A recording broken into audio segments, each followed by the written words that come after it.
Eu nasci com aquele eixo assim de ter contato com os botos.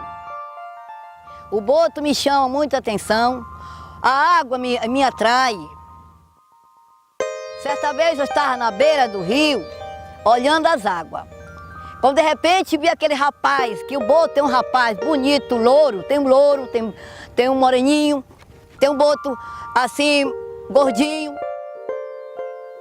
Quando eu estava chegando na beira, que avistei aquele homem, e no meio daquilo que eu estava avistando, eu não estava avistando somente aquele homem. Eu estava avistando ali, parecia que era uma cidade ali dentro. Ali, para mim, era uma cidade. Eu observava, eu via ali dentro que alguma coisa tinha para eu descer. No início eu senti medo. Naquele tempo eu estava com 12 anos de idade.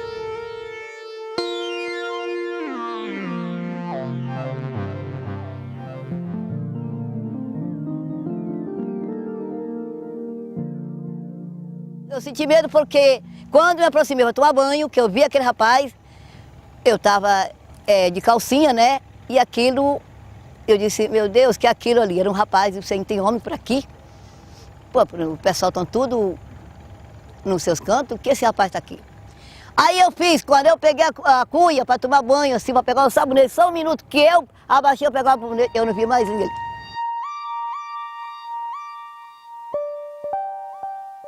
Eu sempre me interessei muito por mitologia, por lendas, mitos, sempre li muito Câmara Cascudo.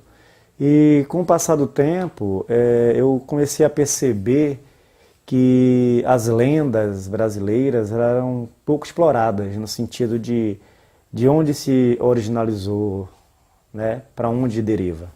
E quando a gente se depara com as lendas amazônicas, a gente percebe que é algo muito local e muito da comunidade. Esse estudo começou a me mostrar esses paralelos que tinha com a realidade, né? Então isso virou um trabalho de conclusão da universidade que se intitula A Humanização do Mitos e Lendas na Dramaturgia Amazônica.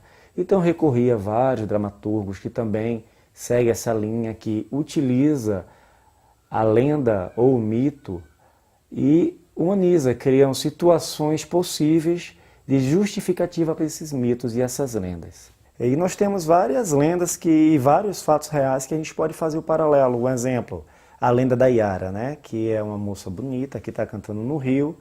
O homem chega até o rio e se encanta pelo canto da Iara, e a Iara leva ele para morar embaixo do rio.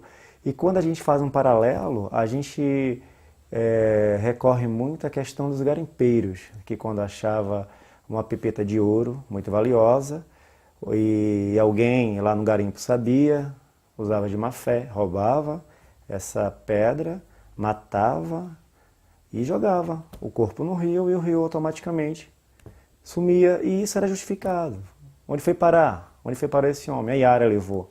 Conhecer os mitos é conhecer muito da psique humana, é conhecer os comportamentos, né? Então é muito bonito ver como que a comunidade lida com esses mitos e como que ela soluciona várias questões, né?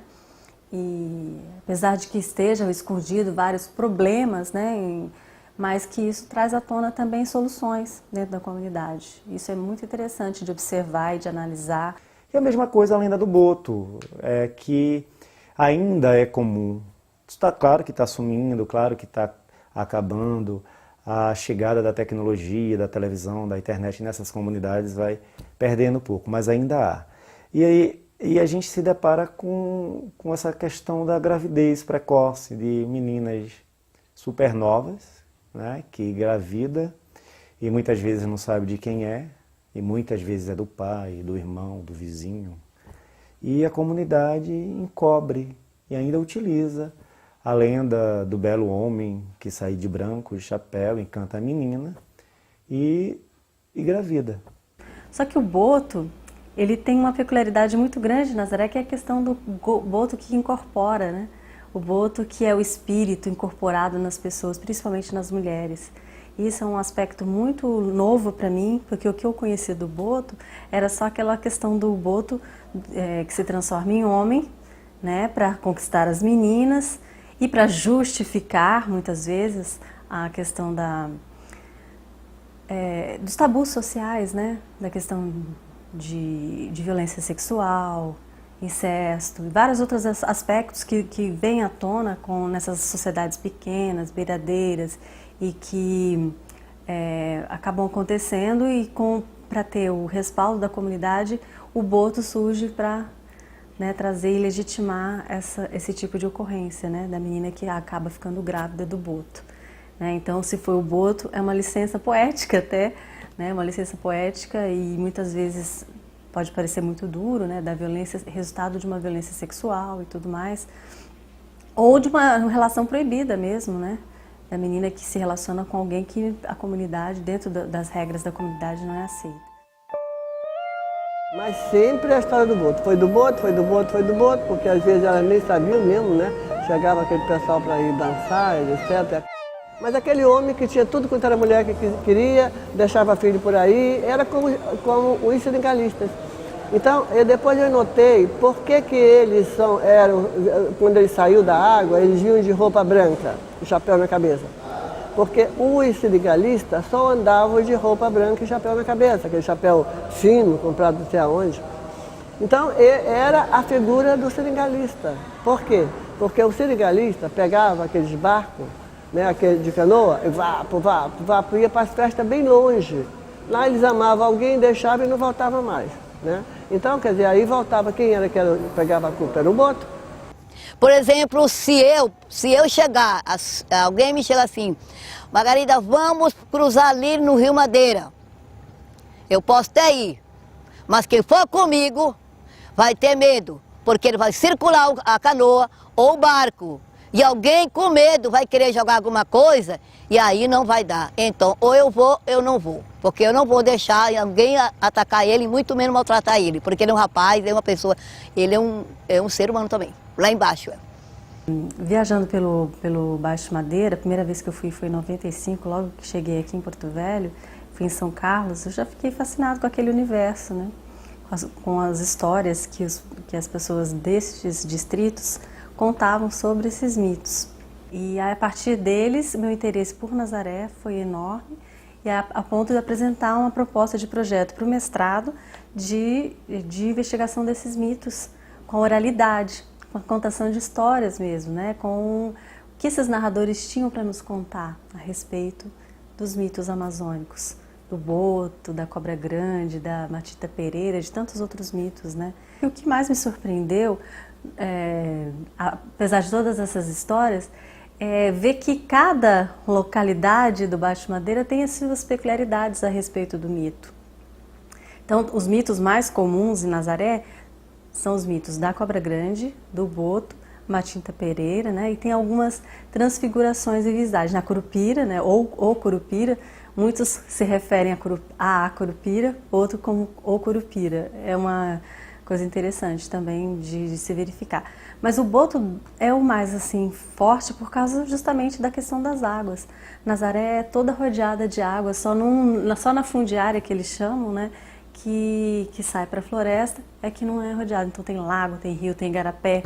Então é natural que os mitos das águas sejam mais fortes, né, a cobra grande e o mito ribeirinho, né, do boto. Quando nós ia cruzando no rio, né? Nós ia cruzando no motor, de repente começaram eles para lá e para cá, vinha para lá, aí uma senhora chegou e disse assim, alguém está com um problema sério, né, de mulher, quero dizer, né? Por isso que os botos, aí ela pegou um pouco de sal numa vasilha e se dirigiu para jogar na água. Eu peguei a mão dela e disse, a senhora não é doida de fazer isso, porque se a senhora fazer isso, todo mundo vai para o fundo e só tem uma pessoa que vai se salvar e ele vai jogar na beira do barranco ou em cima de uma pedra. E essa pessoa sou eu. Quando você estava menstruada, você entrava numa canoa, o boto avançava em cima de você, isso é verdade. Ele vinha, pulava por cima da canoa, por cima, aí já sabia logo quem é que está menstruada aqui dentro, fulana. Quer dizer, então vamos embora voltar. Porque era impressionante como eles vinham para a beira da canoa mesmo, tá? Em 2013, eu visitei uma uma exposição, nós recebemos aqui em Porto Velho, uma exposição chamada Luas, da Yolanda Carvalho, que mexe com xilogravura, e eu tive o prazer de conhecê-la e ela falou de como ela criou a exposição dela, que eram através dos ciclos da Lua, isso fazia tinha uma aproximação com a questão da gravidez, dos ciclos da mulher. Então isso ficou na minha cabeça, essa questão cíclica da mulher e da Lua, essa comparação. E foi quando eu juntei a ideia, que eu já tinha da lenda e da humanização, com essa própria condição cíclica da mulher. E foi quando surgiu a ideia de criar o espetáculo As 9 Luas. E eu queria ser o mais simples possível. Da mesma forma que uma família de comunidade ribeirinha é simples, eu queria ser simples também no espetáculo.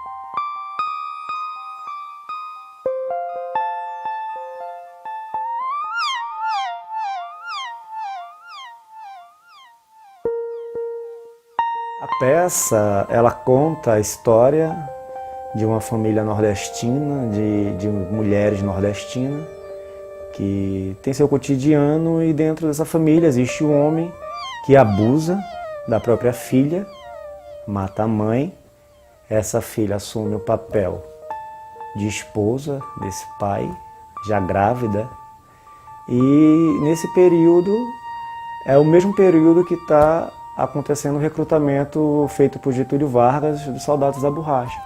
Então essa família, ela veio do Nordeste para a região Norte, né, para fazer parte da coleta da seringa.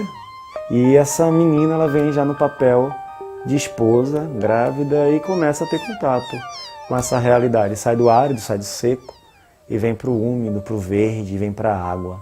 O meu pai me levou para o Seringal com a idade de 8 anos e me criei lá. Lá no Seringal, onde nós morávamos, era um seringal que tinha de tudo, uma fartura grande, grande, grande mesmo. Era alimento, era banana, era feijão, era macaxeira. Mas quando eu nasci, meu pai era seringalista. Foi um homem que veio do Nordeste, né, de Maceió. Um homem que veio, ele era filho de português com sírio. E aí ele veio atrás de riqueza, né? E aí veio com uma mulher também de lá, né? Que ele já era casado na terra dele, veio com a mulher. E pouco tempo depois ele lutou, ele andava em barcos, assim, que não era barco, chamava regatão na época, trocando mercadoria por borracha, essas coisas, até que ele conseguiu comprar a primeira terra dele, que foi um seringal. Aí ele começou a viver nessa luta e conseguiu ter foi em cima na época, porque a borracha não tinha mais o mesmo valor de antigamente, mas ainda era no auge da borracha.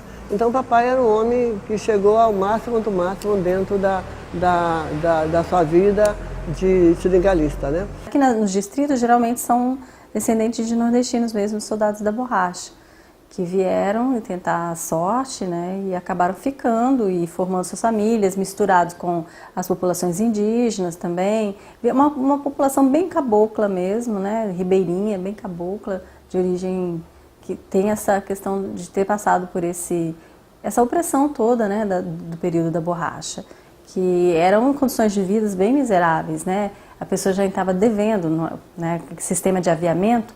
A pessoa já chegava devendo, porque ela tinha que pagar a passagem, ela tinha que pagar a roupa e todas as ferramentas que ela iria utilizar no extrato da seringa, ela tinha que ser paga. Então, antes dela ganhar qualquer coisa, ela já devia para o patrão.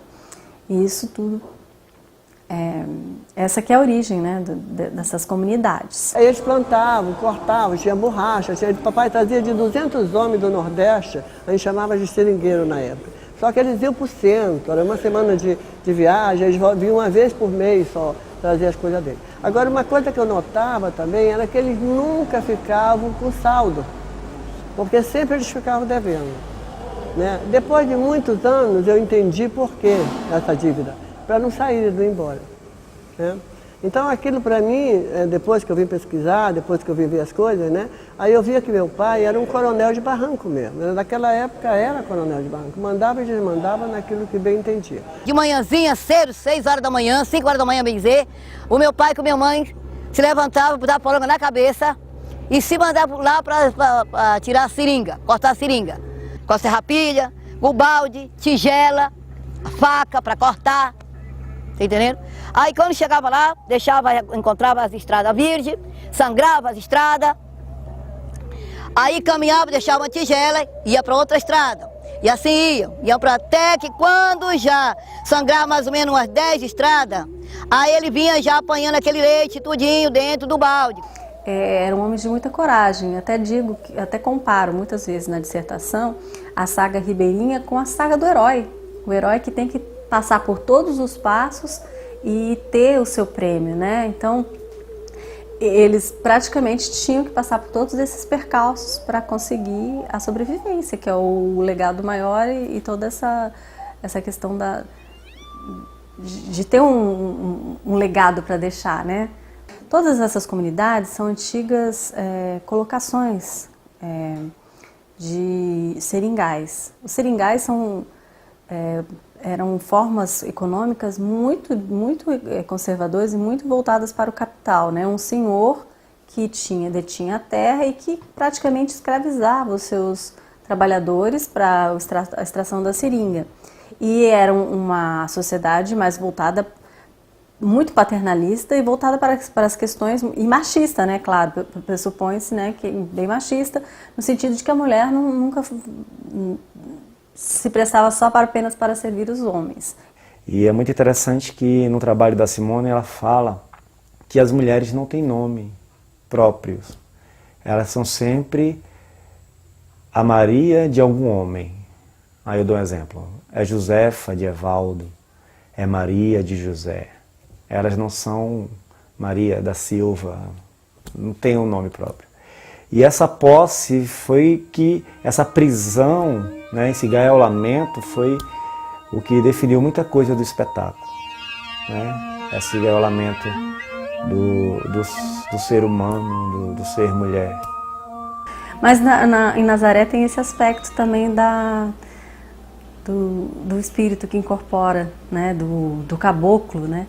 Como se o boto fosse um caboclo que viesse incorporar, e aí a partir disso os desejos, as opressões, elas são liberadas. A mulher se torna outra pessoa, porque ela tem essa...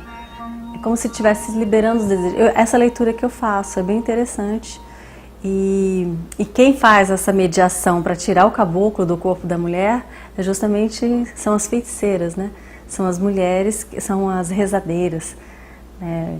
Que na comunidade elas têm um valor muito grande, é muito importante, porque aqui no ambiente urbano, né, o médico é o sacerdote, né, que se diria na antiguidade, mas lá o sacerdote é o médico da comunidade, né? Ele que vai curar todos os males, eles conhecem todas as ervas. Tem um relato muito interessante de um senhor que ele conta que a pessoa ficou muito doente porque matou um boto e pegou tipo uma maldição. E aí ele ficou muito doente, e aí foi na rezadeira, e a rezadeira deixou ele próximo de uma água, e dentro dessa água conseguiu retirar vários insetos, como se aquela maldição estivesse se materializando dentro da água. Então é muito simbólico, muito simbológico isso, né? Tudo isso vem à tona nesses relatos, que para quem não está acostumado com esse universo mítico, né,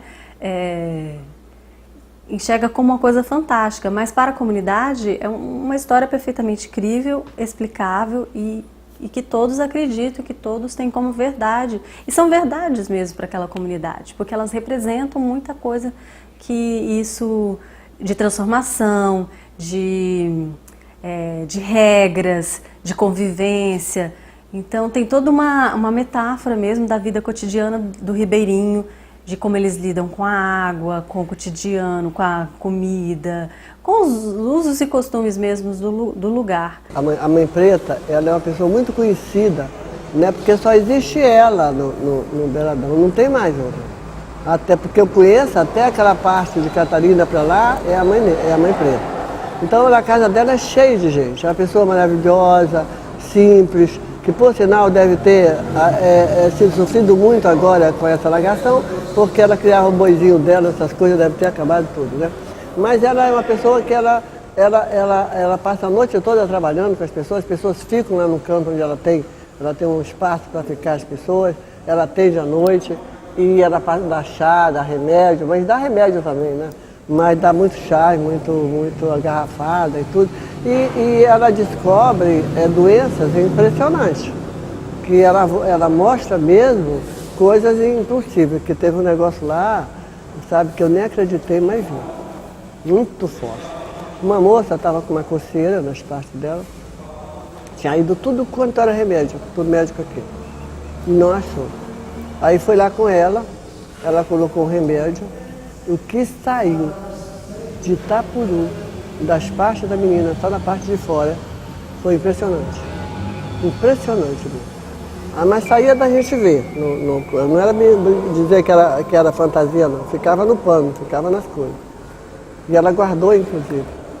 E aí ela ficou boazinha. Depois de um dia ela ficou completamente boa e pronto. O remédio que ela fez, botou ela lá no canto, né? Botou ela no determinado banho e saiu tudo. Então, quer dizer que ela disse que foi feitiço que botaram por causa do marido dela, não sei o quê, por causa de uma calcinha, essas coisas todas aqui.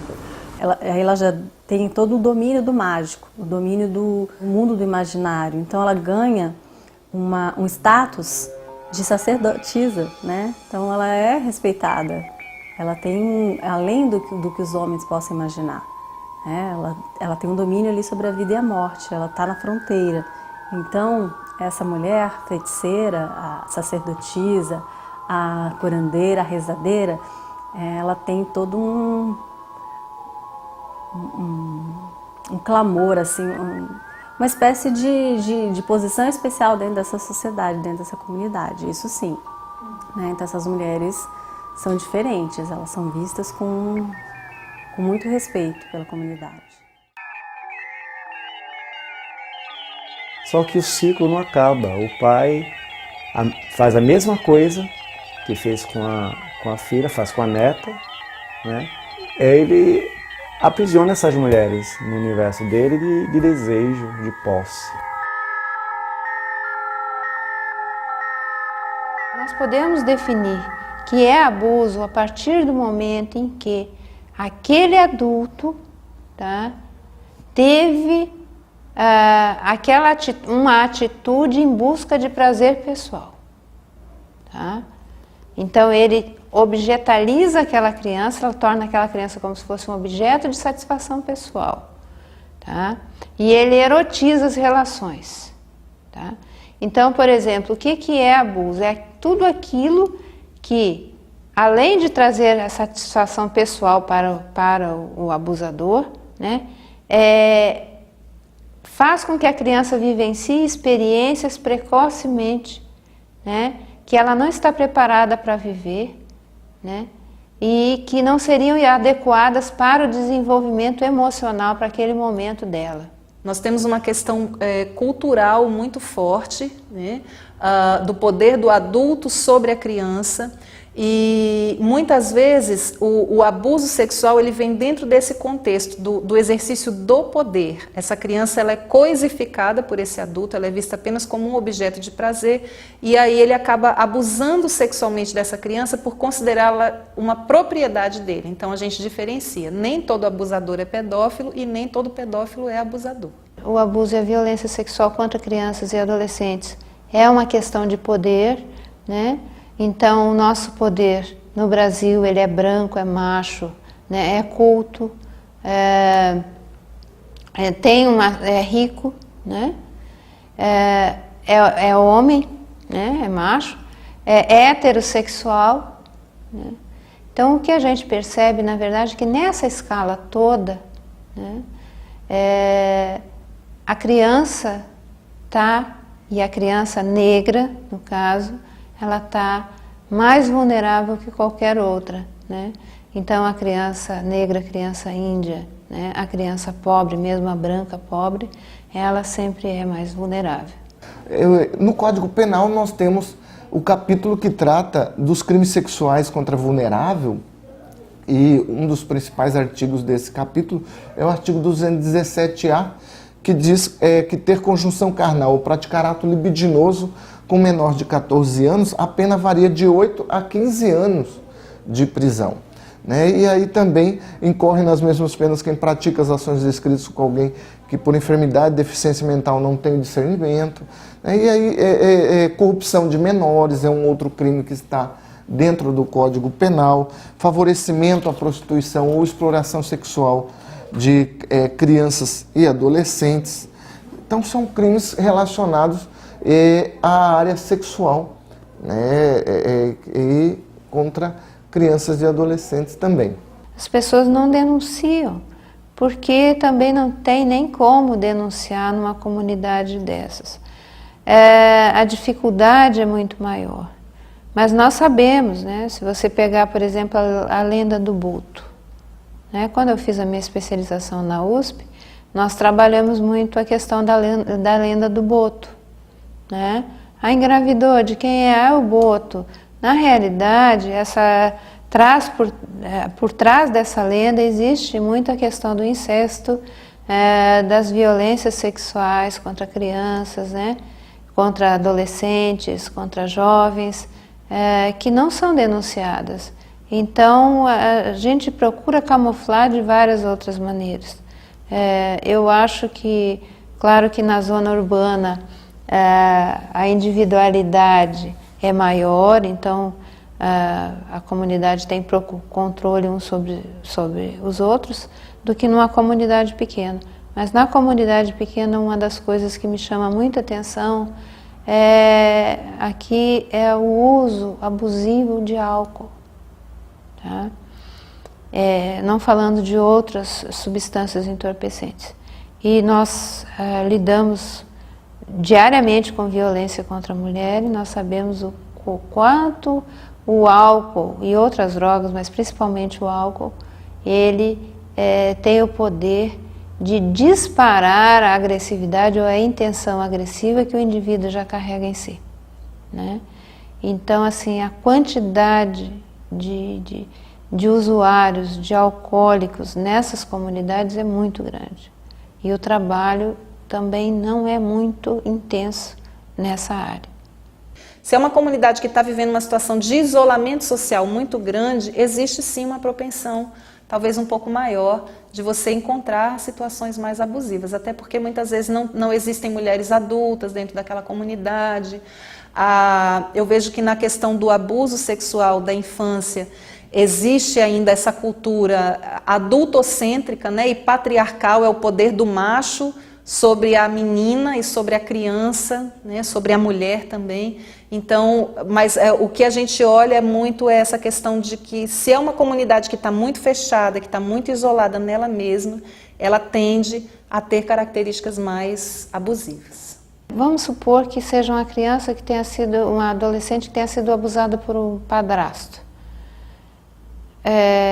Na maioria dos casos que eu presenciei, essa criança, essa adolescente, ela não é informada sobre o abortamento e o pai, o padrasto e a mãe criam essa criança. Então, como eu falei ali, muitas vezes a mulher, a menina começa a assumir os papéis parentais de cuidar dos irmãos, cuidar da casa, mais velha principalmente, e acaba por ocupar o lugar da mãe na cama também.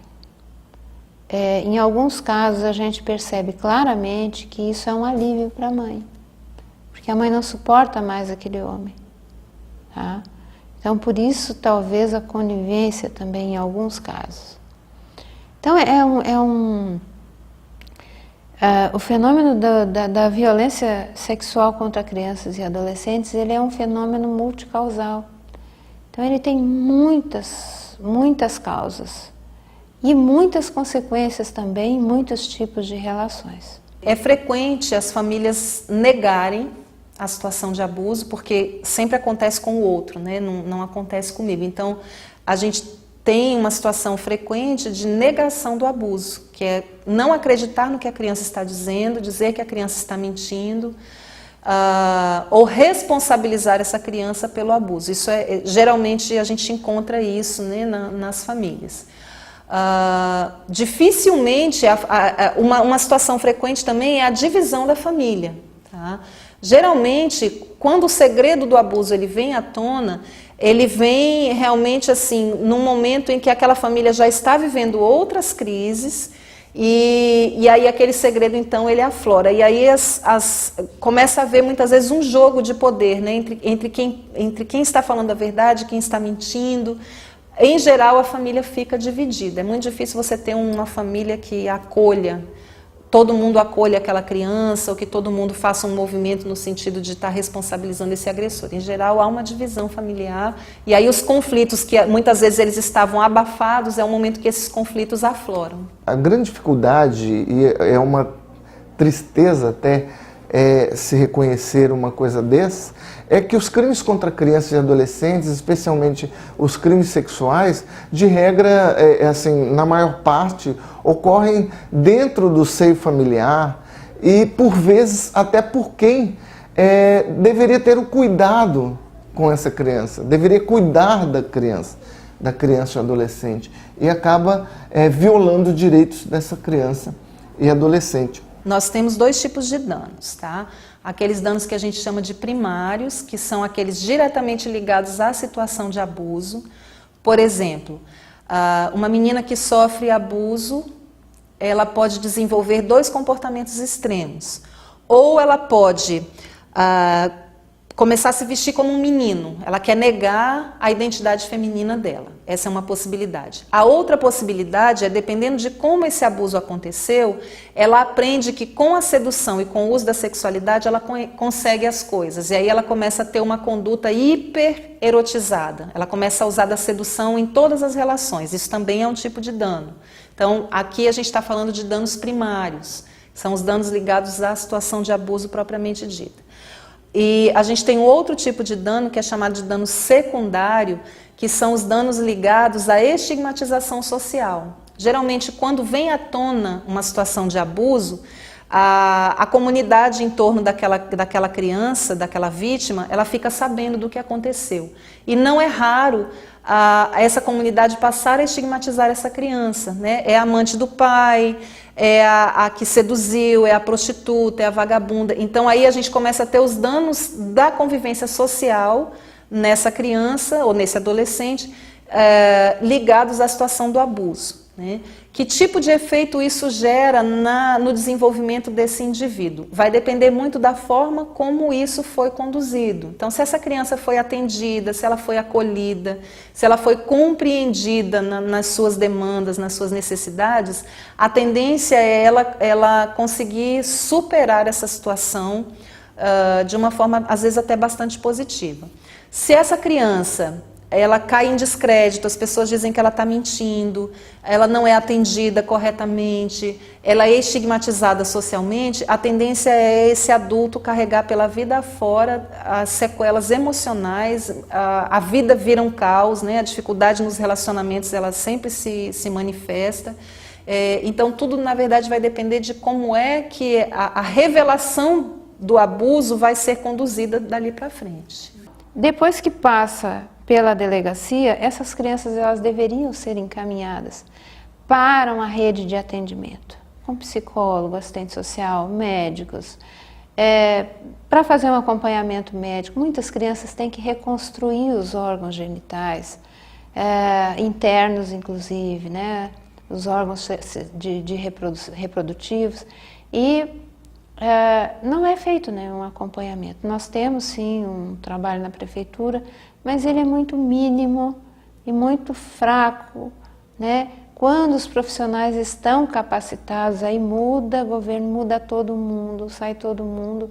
E essa especialidade não é algo que se aprenda de hoje para amanhã, né? Então a dificuldade é essa. Essas crianças e essas famílias, quando sai o agressor da família, geralmente sai o alimento. Muitas famílias não denunciam por isso. E muitas crianças não denunciam porque se sentem responsáveis por a família passar necessidade. No entanto, não existe nenhum programa que suplemente isso aí, que ampare essa família até que ela possa se reerguer, nem econômica, nem psicologicamente, né? Então nós temos uma falha muito grande. Quando este processo vira processo e vai para a justiça, muitas vezes já passaram-se anos, tá? E aí a justiça, que deveria ser o último lugar, a justiça faz o caminho inverso. Ela ouve, ela faz o laudo, ela responsabiliza e ela encaminha para os programas, sendo que essas crianças já deveriam chegar na justiça já tratadas, atendidas em suas necessidades. Então nós falamos também dos danos causados pelas falhas institucionais, que é algo que os governantes têm muita dificuldade de ver, né?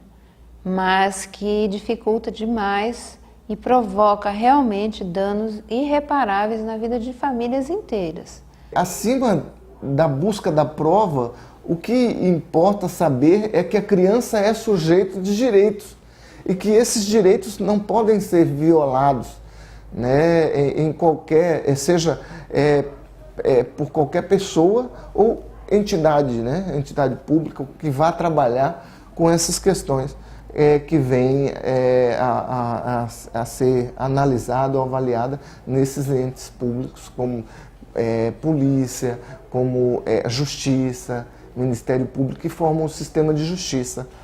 O Conselho Nacional de Justiça tem uma recomendação, número 33 de 2010, que prevê, recomenda aos tribunais que tenha uma sala especial, uma sala com ambiente acolhedor para ouvir crianças e adolescentes. Nós tivemos um trabalho aqui em Porto Velho, temos um trabalho que foi iniciado numa vara de crimes contra crianças e adolescentes.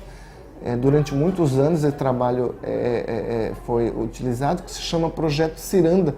E era justamente para fazer esse acolhimento de crianças e adolescentes de uma melhor forma, de modo que elas pudessem se sentir acolhidas e pudessem, então, dizer exatamente aquilo que eventualmente aconteceu com elas. Trazer a verdade à tona, né, de modo que ela pudesse falar de forma tranquila, sem constrangimentos. E é muito importante esse espaço à criança ou adolescente. Muitas pessoas olham para a criança e não veem nela uma criança. Tem até um poema do Betinho que fala isso, né? Quando eu não vejo na criança uma criança, é porque alguém já passou antes e já levou tudo, né? O que a caracterizava, tal, mais ou menos assim. Então, assim, não é porque uma menina ou um menino tem uma compleição física grande que ela é adulta. O que determina, né, quando uma pessoa é adulta ou não, são outros fatores que não o físico, né? Mas nós temos muitas meninas maduras. Uma menina, uma coisa assim que eu queria deixar bem claro. As pessoas dizem, hoje na época da internet, todo mundo sabe tudo, uma menina de 12 anos sabe mais do que eu, né? Na realidade, quando nós falamos assim, nós não compreendemos que nós recebemos uma série de informações e o acesso a essa informação não quer dizer que nós tenhamos capacidade de compreendê-la e interpretá-la adequadamente e absorvê-la. E infelizmente a mídia, a grande mídia, o que ela traz para nós não são coisas que nos enriqueçam, são coisas que nos desestruturam e que nos afastam de nós mesmos. Isso é um ponto de vista. E nós temos Brasis. Enquanto nós temos meninos de 14 anos que já dominam a questão da informática, da comunicação, que falam vários idiomas, né? Eu conheço um que fala 6 idiomas já com 14 anos. Nós temos meninos com 14 anos que não pegaram um lápis. Nós vivemos num país extremamente desigual. E nós não podemos comparar o menino que vive no meio da mata com o menino que vive num centro urbano. Os dois são crianças, os dois não têm discernimento nem autodeterminação, tá? Mas esse conhece mais algumas coisas do que aquele lá. Aquele lá tem um desenvolvimento mais voltado, não é que ele seja pior do que esse, mais voltado para a natureza, para a sobrevivência naquele ambiente, né? Mas ele não tem informações, ele não tem cultura. Cultura, quando eu falo, não é a cultura local, a cultura de conhecer outras culturas, de dominar técnicas, de dominar o conhecimento científico, vamos dizer assim, ou o conhecimento formal, tá? E nós queremos sempre comparar, tocar todo mundo num saco só, sabe? E parece que centrifugar e todo mundo ficar igual. E nós temos que ver que cada ser humano tem suas características peculiares. Por mais que nós lutemos sempre para condensar tudo numa coisa só, não é realidade. Graças a Deus, nós nunca vamos conseguir fazer isso, né? Eu considero Nove Luas uma poesia. Eu não sei escrever poesia, eu escrevo para teatro.